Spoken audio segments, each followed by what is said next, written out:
Welcome to my look at two fantastic tech tools, Kahoot and Quizlet. I'm going to try to walk you through these quickly as an educator, and hopefully you find them as easy and beneficial as I do. Kahoot and Quizlet, both are fun, interactive ways to engage students in and out of the classroom. Kids can do this at home. They can do it in class if there's a few free minutes at the end of class. They can do it on their phones. They can do it on laptops. They can do it on iPads. There's a lot of different variations in the way they can do this. With any program, there are some pros and cons, and we're going to look at those. Kahoot, the pros, high levels of student engagement. The thing I really like with this is the instant feedback on questions. If kids struggle on a question, I can pause the game and reteach or clear up any confusions that they're having at that point.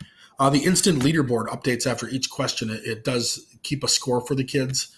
The faster they answer the correct or faster the question is, the more points they get, similar to like a bar trivia. And it does give shout outs to students who what they call are on fire, who make big jumps in the rankings or also have a long extended correct answer streak.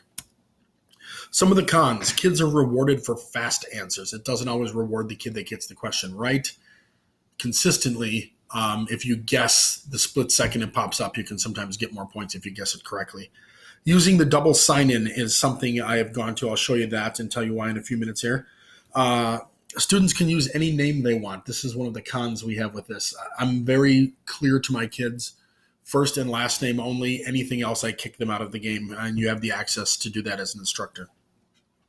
The music, some people love it. It is slightly catchy. It can get annoying very quickly, especially if you're doing 4 shows a day, as I say. Quizlet. Students can be randomly matched up in teams and play as teams or as partners. High levels of engagement. They can play over and over and over on their own. Kids really like this as a review tool.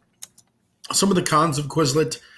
As an instructor, you don't get instant feedback, so it's hard to always understand what they're doing. The kids will have to come to you with questions.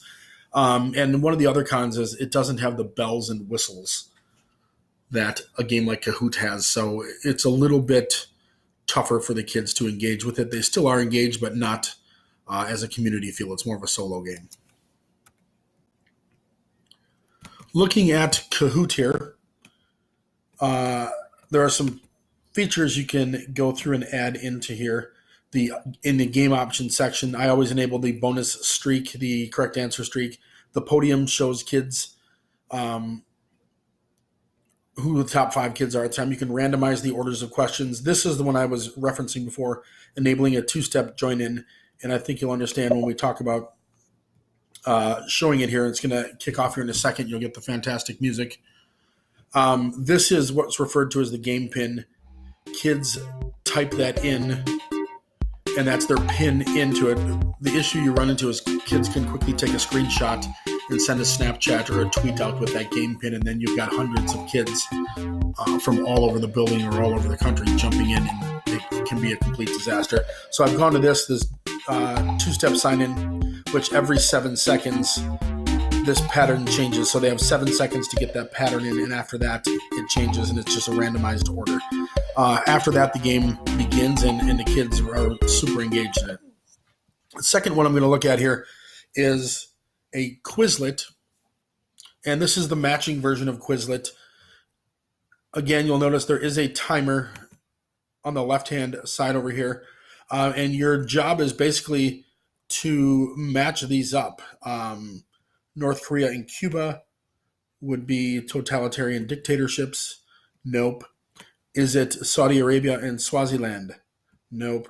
So you've got to basically move these around to see what is happening here. You match up people really in the country with absolute monarchies here. We have. So the goal of this is to clear the screen, and it does time and match or time this, and then it keeps a record of it. You can keep a record of how kids have done throughout times. One of the things I really like about this is every time this screen pops up and they play it over and over and over, these are all in different spots. And sometimes there are different questions mixed in as well. So it really does a great job at quizzing the students on what they actually know, not just memorizing where things are.